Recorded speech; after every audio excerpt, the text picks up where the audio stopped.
غلام احمد قادیانی جو تھا وہ پرلے درجے کا حنفی تھا وہ.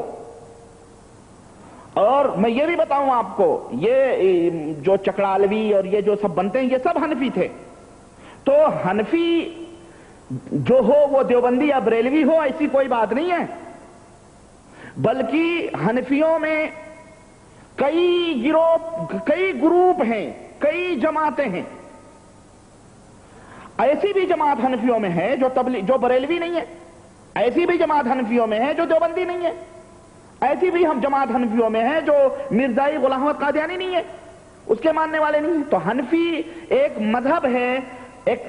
مذہب ہے جو بنایا گیا، اور اسلام کے چار ٹکڑے کر کے ایک ٹکڑا اس کا بنایا گیا. لیکن ایسی بات نہیں ہے کہ پوری دنیا میں جتنے حنفی ہیں یہ چاہے یا تو بریلوی ہوں گے یا دیوبندی ہوں گے، ایسی بات نہیں. اسی طرح سے جس طرح کوئی دیوبندی، کوئی بریلوی یا کوئی حنفی صرف بریلوی یا دیوبندی ہی نہیں ہو سکتا، اسی طرح سارے دیوبندی بھی ایک نہیں ہیں، بلکہ دیوبندیت کے اندر بھی تقسیم ہے. اور یہ تقسیم کوئی تنظیمی یا تحریکی تقسیم نہیں ہے، کوئی موومنٹ کی تحریک، یعنی کوئی تحریک چل رہی ہے، آپ نے اس کا نام، کوئی تنظیم چل رہی ہے، آپ نے تنظیمی طور پر اس کا نام رکھا ہوا ہے. مزاج ایک ہے، دعوت ایک ہے، فکر ایک ہے، سب کچھ ایک ہے، لیکن تنظیم کا نام آپ نے چینج کر دیا ہے. بس ایسی کوئی بات نہیں ہے، بلکہ مذہبی تقسیم ہے. اور وہ بھی تقسیم کوئی فروعی نہیں ہے، بلکہ اصولی جو ہے اختلاف ہے. دیوبندیت کے اندر دو گروپ ہے، ایک گروپ حیاتی گروپ کہلاتا ہے اور ایک گروپ مماتی گروپ کہلاتا ہے. حیاتی گروپ کیا ہوتا ہے؟ حیاتی گروپ وہ لوگ ہیں جو یہ کہتے ہیں کہ نبی کریم صلی اللہ علیہ وسلم ہی نہیں بلکہ جتنے بھی بزرگان دین صالحین ہیں وہ سب اپنی مرے لیکن وہ سب اپنی اپنی قبروں میں زندہ ہیں. یہ حیاتی گروپ ہے دیوبندیوں کا، اور ان کی اکثریت ہے. اور انہی میں مولانا قاسم نانوتوی، اشرف علی تھانوی اور یہ مولانا حسین احمد مدنی اور جتنے بھی یہ لوگ ہیں، یہ لوگ ہیں، اکثریت ان لوگوں کی ہے. اور ایک گروپ ہے مماتی گروپ. یعنی ان لوگوں کا عقیدہ یہ ہے کہ یہ کہتے ہیں کہ نبی کریم صلی اللہ علیہ وسلم مر گئے، وہ اپنی قبر میں بھی مردہ ہیں، مر چکے ہیں اللہ کے رسول صلی اللہ علیہ وسلم. اسی طرح جتنے بھی صالحین، کوئی کتنا بڑا بھی ہو، سب کو موت آنی ہے اور سب مر گئے ہیں. تو اور یہ گروپ جو ہے، اس گروپ کے لیڈر سید عنایت اللہ شاہ بخاری ہیں اور ان کے ماننے والے ہیں. تو ان لوگوں کا یہ عقیدہ ہے. چنانچہ مماتی گروپ کا جو یہ عقیدہ ہے کہ نبی کریم صلی اللہ علیہ وسلم اپنی قبر میں زندہ ہیں، اور وہی نہیں بلکہ جتنے صالحین بزرگان دین ہیں وہ سب اپنی قبروں میں زندہ ہیں. اور اس کی تازہ مثال میں نے مولانا اشرف علی صاحب تھانوی کی کتاب ارواح ثلاثہ سے آپ کے سامنے گزشتہ لیکچر میں نے پیش بھی کی تھی کہ انہوں نے کہا کہ مولانا قاسم نانوتوی صاحب اپنی قبر سے اٹھ کر کے دیوبند کا جھگڑا چھڑانے آئے تھے، اور بزرگان دین اس طرح کے تصرفات کرتے ہیں، روح اس طرح سے تبدیل ہوتی ہے، نعوذ باللہ. تو یہ وہ گروپ ہے جو مماتی، یہ گروپ ہے جو حیاتی گروپ ہے. بہرحال، اور اب آپ سوچیں گے کہ ہم نے یہ دیوبندیت کے تعلق سے کہاں سے یہ بات لے آئی جبکہ گفتگو تبلیغی جماعت کے تعلق سے چل رہی ہے. میں اس لیے لایا کہ اب میں یہ دو گروپوں میں سے دیکھنا یہ ہے کہ تبلیغی جماعت کا قارورہ کس سے ملتا ہے، تبلیغی جماعت کا لنک کس سے ہے، تبلیغی جماعت کے لوگ حیاتی گروپ سے ہیں یا مماتی گروپ سے ہیں. میں آپ سے یہ بات عرض کروں، پوری تبلیغ نصاب پڑھ ڈالیے، آپ کو یہی پتا چلے گا کہ تبلیغی جماعت کا جو تعلق اور لنک ہے وہ حیاتی گروپ والوں سے ہے.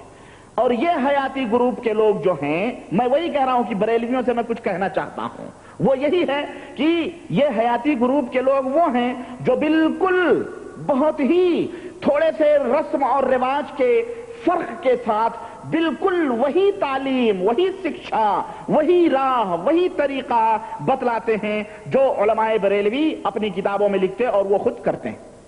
تو میں بریلویوں سے یہ درخواست کرنا چاہتا ہوں کہ ان بیچاروں کو خامخواہ تم وہابی نجدی کہتے رہتے ہو. ارے یہ بیچارے تو وہابی اور نجدی سے بہت پہلے ان کے بزرگوں نے وہابیوں کو گالیاں دی ہیں. ان کے بزرگوں نے محمد بن عبد الوہاب رحمۃ اللہ علیہ کو فاسق و فاجر بددین تک بتلایا ہے، نعوذ باللہ. تو ان کو تم کیوں بیچاروں کو وہابی اور نجدی کہتے ہو؟ یہ وہابی نجدی لوگ نہیں ہیں، ارے یہ تمہارے ممیرے بھائی ہیں، پھپھیرے بھائی ہیں، یہ گلابی لوگ ہیں، گلابی لوگ. ہاں، یہ وہابی نہیں، یہ گلابی لوگ ہیں. یہ تو ان کے اندر وہ تمام عقیدے موجود ہیں جو تمہارے اندر موجود ہیں اور میں دیکھ چکا ہوں. اور کہتے ہیں کہ دونوں دین کی باتیں جاننے والا زیادہ ہی سمجھتا ہے. سمجھ رہے ہیں؟ مجھے میرے سامنے دونوں رخ ہیں تصویر کے، بریلویت کے بھی اور دیوبندیت کے بھی رخ ہیں. میں جانتا ہوں کہ وہ عقیدے جو بریلوی اپنے بزرگوں کے بارے میں رکھتا ہے، تبلیغی جماعت کے لوگ زندگی بھر انکار کرتے رہیں. فردن اس کو بیچارے، اچھا انکار کے اوپر مجھے ایک بات یاد آئی کہ یہ انکار بیچارے، یہ جاہل لوگ بیچارے جو جن کو کچھ پتہ ہی نہیں ہے، تبلیغ کرنے نکلتے ہیں، ان غریبوں کو، ان کو تو کچھ پتہ بھی نہیں ہوتا، یہ انکار کریں تو کریں. ارے بھائی جو کتابوں میں لکھا اس کا انکار کر دو. لیکن اگر آپ کتاب کی بھی بات بیان کرو گے تو کتاب کا بھی انکار کر دیں گے، نہیں یہ ہماری تبلیغی نصاب میں موجود نہیں ہے. میں نے بتایا آپ کو شاید کہ ایک جگہ میرا محاضرہ تھا، لیکچر تھا، اور میں نے کسی بات کو چھیڑا نہیں.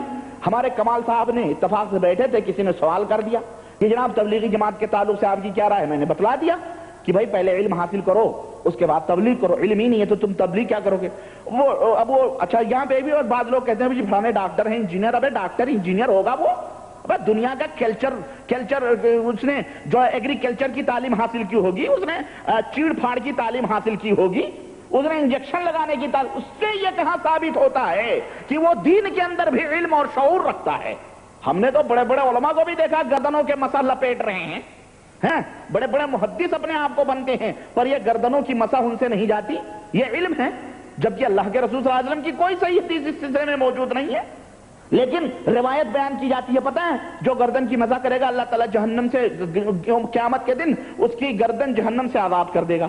اعوذ باللہ، یہ کون سی نبی کریم صلی اللہ علیہ وسلم کی حدیث ہے؟ تو بڑے بڑے لوگ بھی اپنے آپ کو علامہ اور محدث کہنے والے بھی گردن کو لپیٹ رہے ہیں اسی امید میں کہ گردن آزاد ہوگی. پتہ نہیں کون سی آزادی چاہ رہے ہیں؟ آنکھ آزاد ہو رہی ہے، ہاتھ آزاد ہو رہے ہیں، پاؤں آزاد، وضو بنا رہے ہو، گناہ جڑ رہے ہیں، گردن ہی باقی. یہ جھوٹی حدیثیں اللہ کے رسول صلی اللہ علیہ وسلم کی طرف منسوب کی جاتی. غرض تو میں یہ کہہ رہا تھا کہ ان بریلویوں سے میں یہ کہنا چاہتا ہوں کہ میرے بریلوی دوستو، آپ ان کو وہابی نجدی نہ کہو، بلکہ ان سے ذرا سا تم مل جل کے بات کرو نا، تو تمہیں مسجدیں یہ آٹومیٹک مار دھاڑ کرنے کی ضرورت نہیں پڑے گی، خود ہی کہیں گے چلے آئیے سرکار. ہاں لیکن بچکتے ہیں یہ بریلوی بیچارے، ان سے خواہ بچکتے ہیں. ان کی سوچ، ان کی فکر، سب کچھ یہ گاؤں گاؤں، محلے محلے، نگر نگر، ڈگر ڈگر، ملک ملک، وہی سوچ وہی فکر لے کے چلتے ہیں. آئیے میں کچھ، اب یہ جو میں نے دعویٰ کیا ہے، آپ سوچتے ہوں گے کہ جناب علی یہ ربانی صاحب صرف چھوڑ رہے ہیں، تبلیغی نصاب میں یہ تمام سب باتیں کہاں ہیں؟ میں عرض کر رہا تھا کہ میں نے ایک جگہ ذکر کر دیا تو کسی نے سوال میں کیا تو میں نے بتایا بھائی تبلیغی جماعت یہ ہے، تو کسی نے میں نے کہا تبلیغی نصاب میں ایسی باتیں موجود ہیں جو سراسر قرآن و حدیث کے خلاف ہیں. اب میں چپ ہو گیا. اتنے میں ہمارے کمال صاحب نے کہا کہ جناب کوئی مثال دے دیجئے. تو پتہ نہیں میں نے ایک مثال دی کہ تبلیغی نصاب کے اندر یہ موجود ہے کہ جبکہ تمام مسلمانوں کا اور تمام اہل سنت والجماعت کا متفقہ یہ فیصلہ ہے کہ مرنے کے بعد کوئی زندہ نہیں ہو سکتا، مگر تبلیغی جماعت کے امام جو زکریا صاحب جو تبلیغی نصاب جو نے لکھی ہے وہ لکھتے ہیں کہ ایک بزرگ مر کے اور جب قبر میں ان کو دفنانے لگے تو انہوں نے ٹک سے آنکھیں کھول دی، ٹک سے آنکھیں کھول دی. کہا بھائی تم مر گئے تو تم زندہ؟ کہاں ہم عاشقان خدا ہیں، ہم مرتے تھوڑی ہیں، ہم زندہ ہی رہتے ہیں. ایک بزرگ کو کوئی نہلانے چلے تو کھلکھلا کے ہنس پڑے. میں نے کہا شاید گدگدی لگا دی ہوگی انہوں نے، ہے نہیں؟ تو میں نے کہا اس طرح کے واقعات موجود ہیں. اب اس میں ایک صاحب جو اس میں بیٹھے ہوئے تھے انہوں نے برجستہ کہا نہیں جناب آپ جھوٹ بول رہے ہیں، آپ جھوٹ بول رہے ہیں، یہ واقعہ اس کتاب میں نہیں موجود ہے. تو میں نے کہا آپ میری بات کا انکار کر رہے ہیں، آپ کو حق حاصل ہے، لیکن کاش وہ کتاب میرے پاس ہوتی. ایک دوست بیٹھے ہوئے تو کوئی بیٹھے ہوئے تو انہوں نے کہا کہ جناب علی وہ کتاب موجود ہے، میں لے کے آتا ہوں، ہماری اس مسجد میں صبح شام پڑھائی جاتی ہے. میں نے کہا لاؤ. وہ کتاب منگائی. اتفاق سے وہ واقعہ میں ڈھونڈ ہی رہا تھا لیکن دوسرا واقعہ مجھے مل گیا اور وہ واقعہ انشاءاللہ اگر موقع ملا تو میں آج بتاؤں گا، وہ ذکر میں کروں گا. تو بہرحال وہ واقعہ میں نے کہا یہ دیکھو آپ یہ واقعہ موجود ہے، یہ بتاؤ یہ عقیدہ قرآن و حدیث سے ثابت ہوتا ہے؟ انہوں نے کہا کہ نہیں جناب. جیسے ہی میں نے نقد کرنا اس واقعے پہ شروع کیا تبصرہ، وہ آدمی چیخ پڑا، کہا رہنے دیجئے، مجھے پتا چل گیا کہ واقعی یہ سب واقعات موجود ہیں. تو بھائی تبلیغی جماعت کے لوگوں کو میں یہ درخواست کروں گا کہ یہ جو میں بول رہا ہوں، جو حوالے دے رہا ہوں، ان حوالوں کو، ان باتوں کو صفحے وغیرہ کہیں ایک دو پیج کے پاکستان ہندوستان پرائیویٹ لمیٹڈ فلانے لمیٹڈ سے مختلف پریسوں کی وجہ سے ہو سکتی ہیں، باتیں نہیں بدل سکتی. میں لفظ لفظ بولوں گا، آپ ان لفظوں کو اس میں ڈھونڈیں اور حق تلاش کرو، حق تلاش کرو. بھیڑ نہ بنو بھیڑ کہ جیسے ایک بھیڑ کنویں میں گئی تو ساری اسی میں جاتی ہیں. بھیڑوں کی یہ فطرت سمجھ رہے ہیں. اندھے نہ بنو، اجالے میں آؤ. پیغمبر اسلام جناب محمد رسول اللہ صلی اللہ علیہ وسلم نے ہمیں روشنی عطا فرمائی ہے، وہ روشنی کے ذریعے سے ہم اللہ کے دین کے اوپر عمل کریں، جاہل نہ رہیں. غیرت. آئیے میں آپ کو بتلاؤں کہ اس کتاب میں قرآن و حدیث کا نام لے کر لوگوں کے اندر کس طرح کی بدعقیدگیاں پھیلائی جا رہی ہیں. سب سے پہلی چیز میں آپ سے یہ کہنا چاہوں گا، ہر مسلمان میں یہ عرض کر رہا تھا کہ میں نے یہ بھی سوچا کہ میں مختلف واقعات لے کر کے اور میں آپ کے سامنے کچھ حقیقتیں بیان کر دوں. پھر میرے دل میں آیا نہیں، ایسا کرو کہ یہ جو فضائل نماز، فضائل ذکر، فضائل حدیث، فضائل قرآن، فضائل رمضان، فضائل ذکر، فضائل جھوٹ، فضائل شرک، فضائل بدعت، خیر یہ باب نہیں ہے فضائل شرک فضائل بدعت وغیرہ، لیکن میں اگر زکریا صاحب زندہ ہوتے یا ان کے جو ماننے والے یا موجودہ دور کے جو امیر ہیں، میں ان سے باادب اور جرأت کے ساتھ یہ درخواست کرتا کہ محترم آپ کے حضرت نے تو فضائل قرآن، فضائل ذکر، فضائل یہ تمام سے فضائل دیے، کم از کم اس میں فضائل جھوٹ کا بھی اضافہ ہوتا، فضائل شرک بھی لکھے جاتے، فضائل بدعت بھی لکھے جاتے، فضائل افسانہ بھی بیان ہوتا اور فضائل عشق و محبت بھی بیان ہوتے اشعار کی شکل میں، تو بہت بہتر ہوتا. کیونکہ یہ تمام سب چٹنیاں موجود ہیں اس میں، صرف ان کو وضاحت کرنے کی تھوڑی ضرورت ہے. بہرحال آئیے میں یہ عرض کروں کہ جناب عالی ہم مسلمانوں کا یہ ایمان اور عقیدہ ہے کہ اللہ وحدہ لا شریک کے سوا کوئی بھی غیب نہیں جانتا ہے، وہی صرف عالم الغیب و شہادہ ہے. چنانچہ اللہ وحدہ لا شریک نے قرآن کریم میں واضح طور پر بیان فرمایا وَعِندَهُ مَفَاتِحُ الْغَيْبِ لَا يَعْلَمُهَا إِلَّا هُوَ، اللہ ہی کے پاس غیب کی کنجیاں ہیں، اس کے علاوہ اور کوئی بھی غیب کو نہیں جانتا ہے. وہی ہے جو زمین اور آسمان کی چیزوں کو جانتا ہے. کوئی بھی پتا سوکھا ہو یا ہرا ہو بغیر اس کے حکم سے نہیں ہلتا ہے. زمین کی تاریکیوں میں جو بھی چیزیں خشکی کی ہوں یا تری کی ہوں، سب کچھ اللہ تبارک و تعالیٰ علم ہے، سب کچھ اور سب کچھ کتاب مبین میں ہے، واضح ہے، کھلی چیزیں. یہ سب مسلمانوں کا ایمان اور عقیدہ ہے. اسی طرح سے اللہ کے رسول صلی اللہ علیہ وسلم کو بھی اللہ تعالیٰ نے یہ حکم دیا قُلْ لَا يَعْلَمُ الْغَيْبَ قُلْ لَا أَقُولُ لَكُمْ عِنْدِي خَزَائِنُ اللَّهِ، اے نبی آپ کہہ دیجئے کہ میرے پاس اللہ کے خزانے نہیں ہیں، اور یہ بھی کہہ دیجئے کہ وَلَا أَعْلَمُ الْغَيْبَ، نہ ہی میں غیب جانتا ہوں، اس کا بھی دعویٰ میں نہیں کرتا کہ میں غیب جانتا ہوں. وَلَا أَقُولُ لَكُمْ إِنِّي مَلَكٌ، اور نہ ہی میں تم سے یہ کہتا ہوں کہ میں کوئی فرشتہ ہوں، بلکہ إِنْ أَتَّبِعُ إِلَّا مَا أُوحِيَ إِلَيَّ، میرے پاس میں صرف ان باتوں کی اتباع کرتا ہوں، میں صرف ان باتوں کے اوپر عمل کرتا ہوں جو باتیں میرا اللہ مجھے بتلاتا ہے. یہ اللہ کے رسول صلی اللہ علیہ وسلم کو یہ سورہ اعراف آیت نمبر 50 اور پہلی آیت جو میں نے پڑھی ہے سورہ اعراف سورہ انعام آیت نمبر 59 اور دوسری آیت سورہ انعام آیت نمبر 50. اب یہ مسلمانوں کا ایمان اور عقیدہ ہے. جو وہاں بھی لوگ ہیں جو قرآن کے اوپر جن کا ایمان ہے، اب ذرا تبلیغی، جنہیں ہم تبلیغی جماعت نہ کہیں بلکہ الیاسی جماعت کہیں، اور الیاسی جماعت کے اوپر بھی مجھے ایک دوسرے الیاس صاحب یاد آئے. اب یہ ایک چیز دیکھیں ذرا صاحب معذرت کے ساتھ، ہاں ایک چیز سمجھنے کی آئی، مجھے اچانک باتیں یاد آ جاتی ہیں. پڑوسی کا کچھ نہ کچھ حق ہوتا ہے، اور یہ زمانے سے چلا رہا ہے. پاکستان تقسیم ہوا، ہندوستان بنا، ہے کہ نہیں؟ پاکستان بنا، ہندوستان اپنی جگہ، پاکستان اپنی جگہ. پاکستان جو کچھ بھی کرتا ہے ہندوستانی حکومت اس کی نقالی کرنا شروع کر دیتی.